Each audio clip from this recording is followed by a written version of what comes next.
Un saludo cordial para todos. Muchísimas gracias a la Sociedad Uruguaya de Nutrición en este primer Congreso Internacional Virtual de la Sociedad. Para mí es un verdadero honor. Mi nombre es Luis Miguel Becerra. Yo soy nutricionista clínico pediátrico, inmunólogo digestivo y soy candidato a doctor en nutrigenética y nutrigenómica. Yo soy profesor de la sección de gastroenterología y nutrición pediátrica de la Universidad del Valle. Y el día de hoy quería traerles una conferencia sobre microbiota y su relación con las enfermedades crónicas, debido a que pues, es una de las principales puntas de lanza que nosotros tenemos en el desarrollo de actividades en diferentes espacios en nuestra práctica clínica diaria. Hablando de microbiota, tenemos que irnos a la definición del Lynch de microbiología del 2016, que tal vez recoge una de las más completas que tenemos hasta el momento. Hemos tenido más o menos unas 7 versiones de la descripción de microbiota, desde que la conocíamos como flora bacteriana, que pensábamos que era dependiente obviamente de las plantas y por eso le llamábamos flora vegetal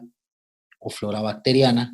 Y vemos que esa migración de los cambios que nosotros hemos tenido a lo largo de las investigaciones nos han demostrado que no se denomina como flora bacteriana, sino como microbiota como tal, que tenemos una microbioma, que es la carga genética de la microbiota, y que tenemos no solamente microbiota a nivel intestinal, sino que diferentes estructuras del organismo, entre las cuales pues, la piel, los ojos, el cuero cabelludo, el ano, la vulva, el glande, todos tienen la dermis, tienen su propia microbiota y que son unas bacterias comensales. La relación que existe entre bacterias y células en el organismo es que por 4 células hay una bacteria, es decir, tenemos una gran cantidad de bacterias comensales viviendo en todo momento con el ser humano y que nos permiten realmente la viabilidad de la vida.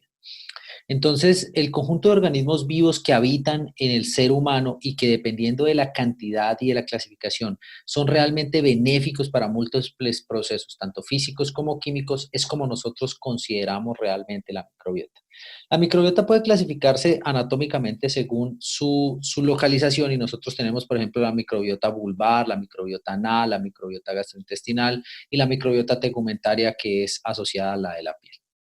En las historias de la microbiota, el primero que empieza a hablar sobre las bacterias en el tubo digestivo de los seres humanos es Henry Tessier. Henry Tessier era un pediatra francés muy famoso que trabajó en el Instituto Pasteur, y Henry Tessier en el año 1906 empieza a ver unas diferencias que hay en la cantidad de bacterias y en la morfología de las bacterias de algunos niños que tienen diarrea. Y específicamente hablaba de una morfología peculiar que llamaba morfología de bacterias en Y. Entonces veía que era un número muy escaso de esas bacterias y que probablemente estaban relacionadas con algún tipo de anormalidad. Para el año 1907, Elie Mednikov, que es el que se considera el padre de la bacterioterapia, era un científico, un biólogo y ucraniano, que empieza a hacer algunos adelantos y hace unas investigaciones en una población de Bulgaria, en donde se da cuenta de que hay una longevidad sumamente importante y que diferentes investigadores han empezado a evaluar por qué las personas son tan longevas en este tipo de población específica. Entonces, Mednikov va durante 3 años y se interna en esta población y descubre que hay una serie de condiciones que todas confluyen exactamente en la misma cosa, que el consumo de lácteos fermentados en esta población, en la población más longeva de este tipo de lugar en donde él estaba, se caracterizaba porque consumían un alto porcentaje de su alimentación en lácteos fermentados. Entonces él empieza a aislar las bacterias de esos lácteos fermentados y empieza a aislar las bacterias de las heces de los seres humanos y encuentra que hay una similitud entre las bacterias que encuentran las heces y las que encuentran los lácteos, encontrando por primera vez en el año 1907 la relación directa y existente que hay entre el traspaso de bacterias de la alimentación al tubo digestivo del ser humano. Inicialmente a esa se le conoce como la bacteria búlgara. Años posteriores, otros científicos aíslan el Lactobacillus bulgaricus, que es como se conoce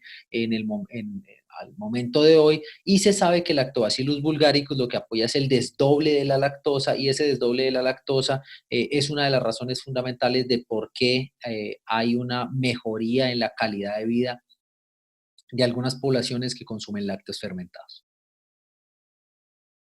Este es un cladograma que nosotros encontramos en un estudio del Biology del 2012, en donde se empieza a hablar sobre los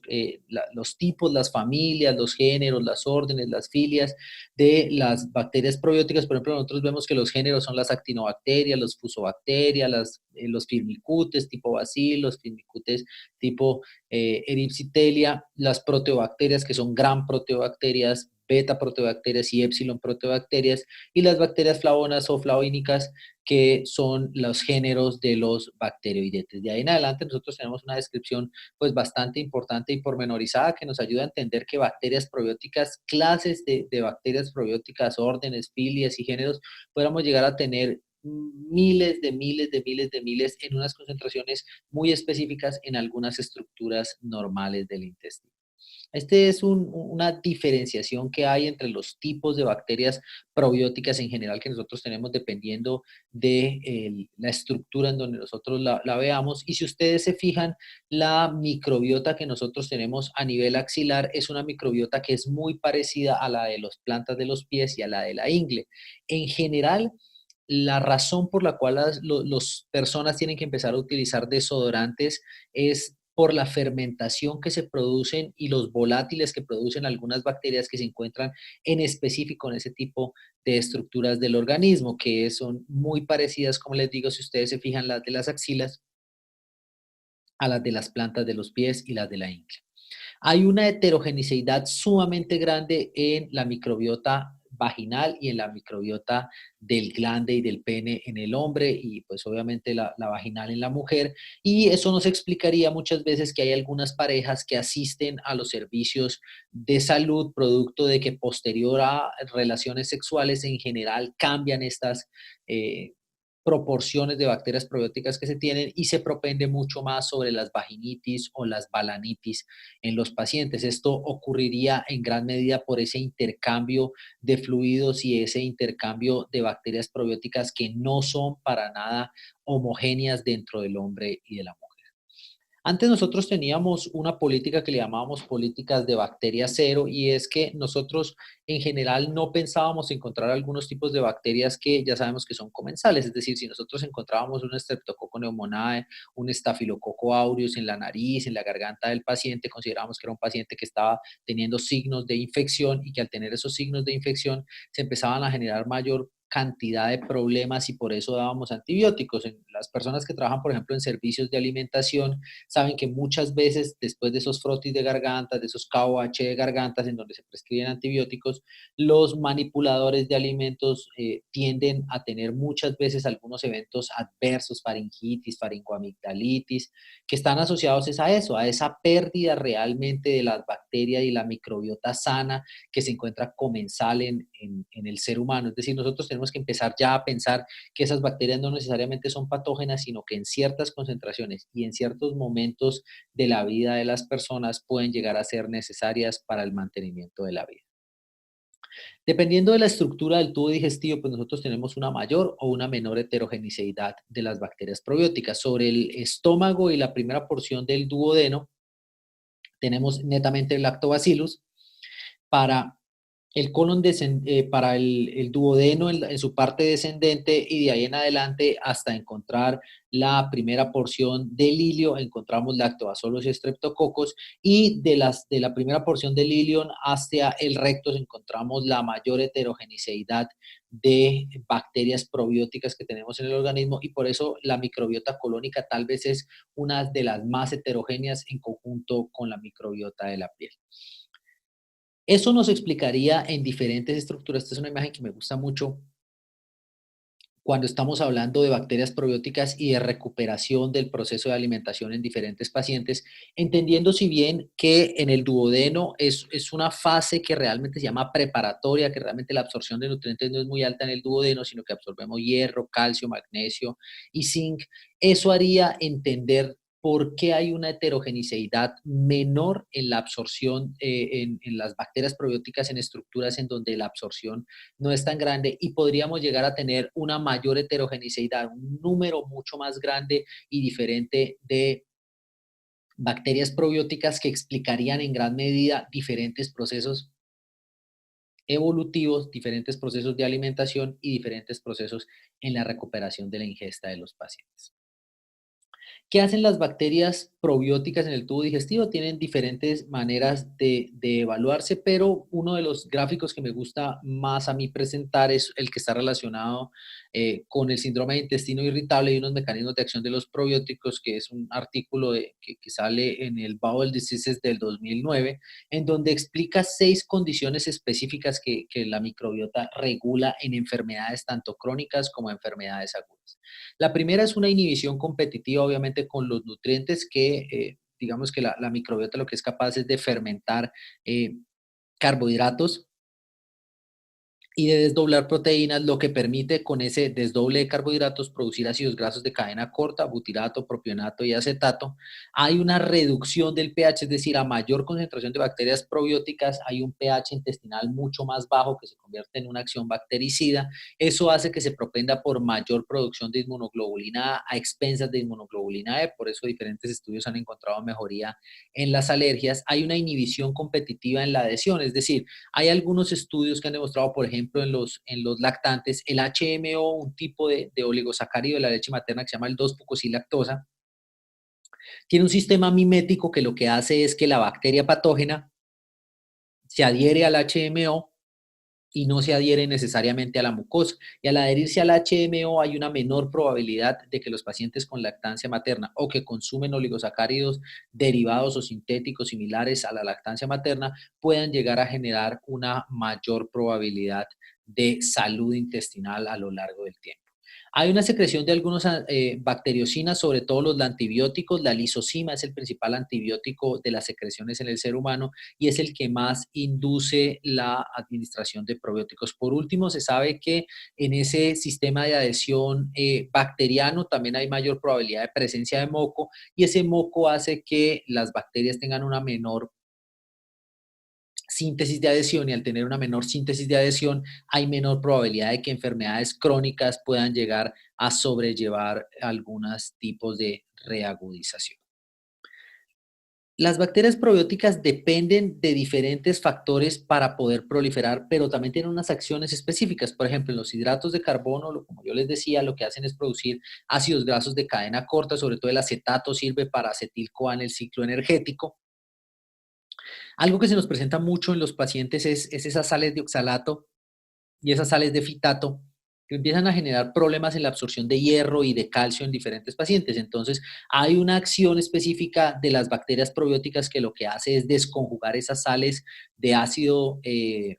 fítico y de ácido oxálico, permitiendo con ello la mejoría en la absorción. En la lactosa, obviamente, pues el Lactobacillus bulgaricus, como yo les hablaba inicialmente, y en la hidrólisis de proteínas, de lípidos y de polifenoles, lo que nosotros vemos es que inclusive hay algunas patologías que lo veremos más adelante, como la deficiencia en la reabsorción de sales biliares o inclusive los pacientes con hipercolesterolemias familiares pueden llegar a beneficiarse de la administración de probióticos. Diferentes estudios han hablado sobre qué hace que se afecte la microbiota desde la parte geográfica, por eso cuando uno va a entrenarse en soporte con microbiota en algunos países, cuando regresa a su país de origen no funcionan de la misma manera porque las bacterias probióticas no son las mismas. El uso indiscriminado de antibióticos en el embarazo, especialmente de las penicilinas en los últimos 18 semanas de gestación, ha hecho que en diferentes espacios se evalúe que si se le administran esos antibióticos a una gestante, se puede rastrear esa marca y esa cicatriz microbiológica que se deja en la microbiota de ese paciente, producto de la exposición temprana a ese tipo de antibióticos toda la vida. Nosotros podemos calcular en este momento y pedir un recuento de microbiota de un adulto y saber si a su madre se le dieron antibióticos en esas 18 semanas. Desde la parte geográfica, pues obviamente vemos que la alimentación, los estilos de vida, la misma topografía, la concentración de algunos tipos de minerales en el suelo, hacen que haya un impacto sobre la microbiota intestinal. El momento del parto, sabemos que el parto por el canal vaginal hace que el paciente pues abra la boca en medio del paso por el canal vaginal, trague el fluido amniótico, trague, perdón, el fluido vaginal, aspire el fluido vaginal y con eso hace una colonización tanto del tubo digestivo como del tracto respiratorio. En la alimentación también vemos que la lactancia materna, el tercer factor sólido que nosotros encontramos en la lactancia materna son los HMO, es decir, los oligosacáridos, eso lo vemos desde el 2015, y la alimentación a base de sucedáneos de la leche materna con un alto contenido de sólidos de jarabe de maíz, pues es altamente contraproducente. Diferentes fórmulas inclusive tienen un tipo de edulcorante que se llama tetralosa, y esta tetralosa puede llegar a generar algunos daños en la microbiota. Por último, ya para pacientes adultos, esos procesos de alimentación tan inadecuados, el sedentarismo, la falta de actividad física, los cambios psicológicos y el estrés metabólico pueden llegar a desencadenar diferentes factores asociados al cambio en la salud y en las concentraciones normales de la microbiota. Para los que nos dedicamos a tratar a los más pequeños desde el año 2015, sabemos también que la primera colonización del tubo digestivo se produce en los pacientes en el momento fetal. En el 2015 empiezan a hacer unas evaluaciones sobre meconio y líquido amniótico y evidencian que las mismas bacterias que están en el líquido amniótico están en el meconio y que esas bacterias tienen que tener algún origen específico. Entonces empiezan a cultivar las heces de los pacientes, de las gestantes, luego a compararlas con el meconio y luego a compararlas con el líquido amniótico y evidencian que son exactamente los mismos tipos de bacterias, es decir, que de alguna manera las células dendríticas jalan la microbioma, es decir, la carga genética de las bacterias probióticas, lo llevan a la circulación, obviamente pasará por circulación materna, eso cargará el fluido amniótico. Sobre la semana 28, el paciente en etapa fetal abre la boca, traga el fluido amniótico, primero pues para permitir una diferenciación de las vellosidades intestinales, para abrir la luz esofágica y la luz del colon, pero sabemos que es la primera colonización del tubo digestivo y que la segunda vendrá al momento del parto para tener una tercera colonización en el primer momento de la alimentación del paciente, preferiblemente con lactancia materna. Entonces, empezando a hablar sobre probióticos y enfermedades crónicas, lo que nosotros vemos aquí es un estudio bien interesante que sale en el Cell y es un estudio que utilizan en biotelio en ratones KO y L10. Y entonces esos ratones y L10 KO los toman en dos grupos y a uno de los ratones que están pues obviamente preñadas les dan dosis altas de antibióticos, sobre todo de penicilinas, y al grupo control lo dejan con una exposición muy baja o nula de antibióticos. Lo que se evidencia al finalizar el estudio es que la descendencia de los ratones que fueron tratados con dosis altas de antibiótico tenían una disbiosis y eh, una serie de cantidades de bacterias probióticas muy disreguladas y lo que llamamos un sistema hostil de las bacterias probióticas, encontrando mayor probabilidad de enfermedad inflamatoria intestinal. ¿Qué es interesante de esto? Que los ratones que ellos seleccionan para este tipo de condiciones no son prevalentes, es decir, no tienen ningún rasgo de tipo genético ni ningún factor de riesgo para producir enfermedad inflamatoria intestinal. Es decir, que como único factor vemos que muchos de los pacientes que puedan llegar a generar algún tipo de enfermedad inflamatoria en el intestino pudiera estar relacionado con ese uso indiscriminado que a veces le damos a los antibióticos en las etapas tempranas de la vida. La microbiota también está relacionada con el tejido adiposo, no solamente con el tejido adiposo blanco, sino con el marrón, y vemos que las disposiciones topográficas de los tejidos adiposos, tanto en los adultos como en los niños, pues cambia, sobre todo el tejido adiposo marrón está más periclavicular, más cercano hacia la parte central en el ser humano, y en los pacientes en pediatría están mucho más cargados sobre las glándulas suprarrenales, sobre la parte abdominal y una porción muy, muy importante en la parte central en el tórax. Entonces, este es un estudio del New England Journal of Medicine del 2014 que empieza a hablar sobre la microbiota y la activación del tejido adiposo marrón. Recuerden que la activación del tejido adiposo marrón se utiliza para la termorregulación. Hay unas proteínas que se llaman proteínas desacoplantes de electrones, y esas proteínas desacoplantes de electrones en general lo que hacen es producir que haya un movimiento y una contractibilidad entre la actina y la miosina, y eso es lo que conocemos como tiritar. Entonces ese movimiento de tiritación que existe cuando el paciente tiene frío está asociado al tejido adiposo marrón. Este estudio del New England Journal of Medicine lo que hace es evaluar cómo se activa ese tejido adiposo marrón dependiendo de las concentraciones de bacterias probióticas a nivel intestinal, demostrando que los pacientes que tienen mayores o mejores concentraciones de bacterias probióticas a nivel intestinal, en teoría activan su tejido adiposo marrón de una manera mucho más adecuada, controlan y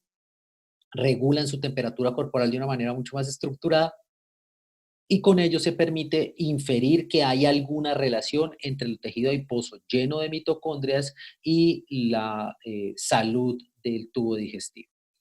En la microbiota vaginal a lo largo de la vida nosotros vemos cambios bastante grandes. Al principio de la vida, pues en etapa neonatal vemos que es más de tipo estéril, con una pequeña presencia de lactobacillus cuando se presente, con un epitelio realmente importante y una cantidad de estrógenos muy, muy grande. A lo largo de la vida, en la madurez sexual y en el embarazo es donde empiezan a ver los cambios drásticos en lo que tiene que ver con microbiota, y se puede llegar a tener 3 o 4 veces mayor concentración de Lactobacillus acidophilus en el canal vaginal de la mujer en madurez sexual y en embarazo, a comparación del canal vaginal en un niño recién nacido. Entonces, fíjense que parte del proceso de desarrollo en diferentes enfermedades, las vulvitis crónicas, las vaginitis crónicas, inclusive algunos estudios, sobre todo en cultivo de tejidos, han empezado a ver la relación que hay entre el acúmulo canceroso, entre esas inhibiciones de las telomerasas que ocurren en los acúmulos cancerosos, con la presencia deficiente de bacterias probióticas, lo que nos indicaría que probablemente las bacterias probióticas también estén relacionadas con la presencia y el desarrollo de algunos tipos de cánceres. En enfermedades infecciosas lo que nosotros vemos es que cuando hay un antígeno intestinal, hay una presencia de una infección a nivel intestinal, pues hay una liberación obviamente de mediadores inflamatorios como los T-helper tipo 2, que luego después llegan a regularse con la interleuquina 10, y los estudios han demostrado que estas infecciones y estos antígenos intestinales en presencia de probióticos activan los receptores tipo TOL tipo 1, tipo TOL tipo 2 y tipo TOL tipo 9, que son reconocedores del PAMP bacteriano, sobre todo los gram negativos, que es lo que más nos afecta en el tubo digestivo en los seres humanos, como infección, y es capaz los receptores tipo TOL tipo 9 de reconocer el ADN bacteriano y viral diferente al ADN de todos los otros tipos de bacterias. Entonces, en general, lo que hacen las bacterias probióticas también es permitirnos tener una menor probabilidad de enfermedades transmitidas por alimentos y de la presencia de algunos antígenos intestinales. Es gracias a la microbiota que nosotros probablemente podemos llegar a reconocerlos y a controlarlos a nivel intestinal. En las hipercolesterolemias también vemos algunos factores asociados, y es que hay diferentes estudios, por ejemplo, este último de Archivos de Medicina del 2017, que habla sobre las dos hipótesis por las cuales probablemente la microbiota esté relacionada con el manejo de la hipercolesterolemia. La primera nos dice que los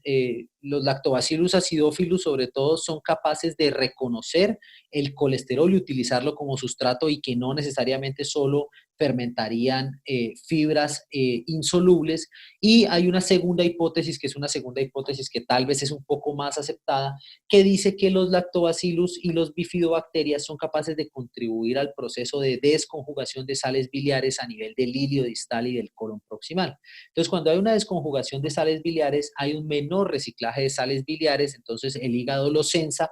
toma colesterol y toma taurina circulante para poder crear de nuevo sales biliares y enviarlas obviamente a la vesícula biliar. Entonces, eso sería una de las indicaciones por las cuales las bacterias probióticas pueden llegar a mejorar las hipercolesterolemias, y digamos que no ha tenido una relación con las hipertrigliceridemias, aunque pues uno pensaría fisiológicamente que tal vez de alguna manera puedan tener alguna razón. No es cierto que los pacientes en regímenes de alimentación para perder peso deban suprimir los lácteos. Esta es una costumbre que realmente se da en la práctica clínica, pero que es muy inadecuada. Este es un estudio longitudinal que asocia el consumo de lácteos fermentados y la circunferencia de cintura. Perdón. Y lo que encuentra es que hay una relación directa entre el mayor consumo de lácteos fermentados y la menor ganancia de peso y el menor perímetro de cintura. Es decir, que para el tratamiento de la obesidad abdominal, en teoría lo que nos demuestra este estudio, inclusive hablando con la escala de riesgo cardiovascular de Framingham, es que a mayor consumo de lácteos fermentados, obviamente sin azúcar y obviamente en leche descremada con bajo contenido de grasa, pueden llegar a ser altamente benéficos en enfermedades crónicas como la obesidad. Entonces, muchas veces lo que nosotros hacemos, por ejemplo, en pediatría, es ordenar un consumo amplio de lácteos fermentados sin azúcar y sin grasa, y con eso controlar tal vez la circunferencia de cintura en conjunto con todas las otras medidas, obviamente, de actividad física, de consumo de frutas y de verduras y digamos que el déficit calórico que podemos llegar en los pacientes. Pero fíjense que sí hay descrito información que habla sobre probióticos y lácteos fermentados en ganancia de peso como enfermedad crónica. En pacientes con Alzheimer también tenemos descripciones. Este es un estudio del 2017 en donde utilizan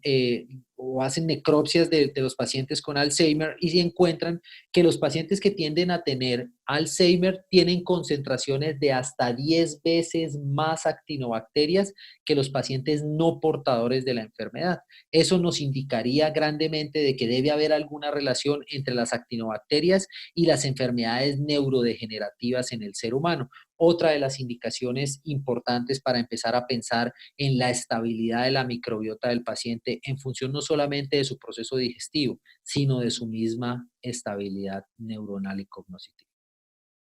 En pacientes con enfermedades como la urticaria, en enfermedades como la dermatitis atópica, también se han encontrado algunos factores asociados en los cuales hay una deficiencia de bacterias probióticas y al haber una deficiencia de bacterias probióticas, los mayores productores de histamina, la interleuquina 4 y la interleuquina 13, pueden producir mayor degranulación de mastocitos y al producir una mayor degranulación de mastocitos, los neutrófilos migran a la piel, hay una descompensación entre los linfocitos T helper tipo 1, que son reguladores, y los T helper tipo 2, que son activadores de esa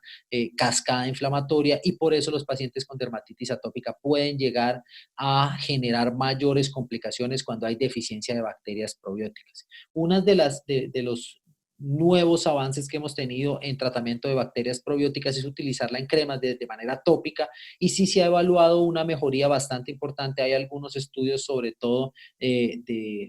de pacientes en Inglaterra, que han empezado a utilizar de manera tópica algunos tipos de bacterias probióticas y eso permite tener una regulación mucho mayor de esas degranulaciones de mastocitos, de las migraciones de los neutrófilos y de esa inflamación tan importante en las dermatitis atópicas.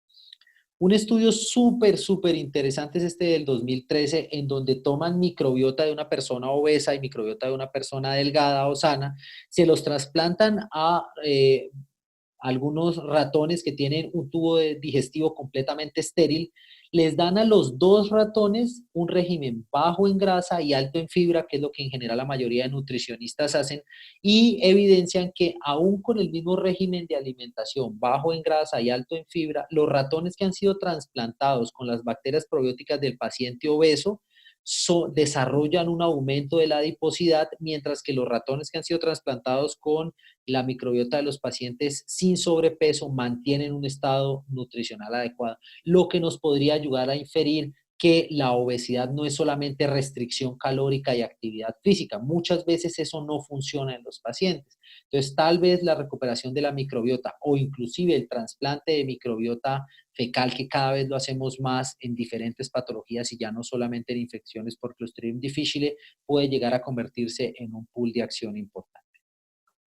El síndrome metabólico, la hiperglicemia y los regímenes altos en grasa siempre deteriorarán la microbiota a nivel intestinal a base de aumento de las histaminas, de la disminución de los ácidos grasos de cadena corta de manera adecuada, de la infiltración de macrófagos y la activación de las células natural killer con una disfunción endotelial importante que producirá una disminución de la adiponectina y un aumento de las citoquinas proinflamatorias que conllevarán a lo que llamamos una endotoxemia metabólica, un daño endotelial, un daño en la capa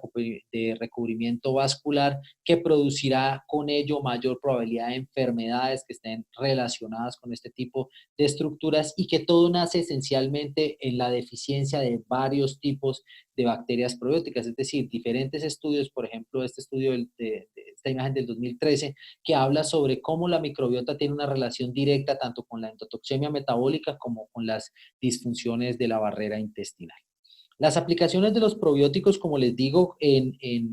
el manejo en algunos tipos de pacientes, depende de cómo yo puedo llegar a mejorar la biodisponibilidad de esa bacteria probiótica. Y si bien lo vemos aquí, lo que nosotros vemos es que el grado de adhesión del E. coli, de la Staphylococcus aureus y de la Propionibacterium acne y de los aeruginosos es disminuida en comparación cuando no se le hace ningún tratamiento, es decir, con los grupos de control, a cuando se le administran tópicamente algunos tipos de probióticos. ¿Qué tipos de probióticos son los que más han demostrado un espectro de mejoría? Los bifidobacterios animales, sobre todo los BB12, son los que más han demostrado una efectividad importante en la regulación del estado general en algunos tipos de pacientes. Como lo vemos aquí en la tabla, vemos que hay unos cambios realmente bastante importantes en Lactobacillus acidophilus en lo que tiene que ver con E. coli. No hay cambios en Staphylococcus aureus y en Propionibacterium acne volvemos a ver unas referencias positivas en Staphylococcus aureus, en Lactobacillus acidophilus LA5 y LA10. Ya para ir finalizando, hay otras utilizaciones de las bacterias probióticas que también son interesantes revisar. Este es un estudio del 2017 de odontoestomatología, en donde habla del rol de los probióticos en la bacterioterapia en odontología, demostrando que la administración de Lactobacillus acidophilus puede disminuir el pH salival, contribuir a mejorar probablemente la infección que nosotros vemos por Streptococcus mutans en la saliva y que hay algunos estudios que han empezado a hablar sobre la regulación del esmalte, sobre la implicación que tiene la dentina y las bacterias probióticas, sobre todo los Streptococcus thermophilus y los Lactobacillus lactis. Ya para finalizar, las indicaciones de la guía práctica de probióticos del 2017, en donde nos indica pues que qué tipo de probióticos deberíamos nosotros utilizar dependiendo del tipo de condición. Estas son más de terapias gastrointestinales, obviamente, pues porque son los que más trabajan esta parte, los gastroenterólogos y los nutricionistas, pero sí hay unas indicaciones específicas de que no todos los probióticos se pueden utilizar en todas las condiciones y dependiendo de qué tipo de probiótico yo pueda mejorar, porque pues hay diferentes tipos de Lactobacillus reuteris y diferentes tipos de Lactobacillus acidophilus, dependiendo del que yo vaya a utilizar, asimismo tendrá un perfil de seguridad, un perfil de regulación y un perfil de ajuste. Muchas gracias.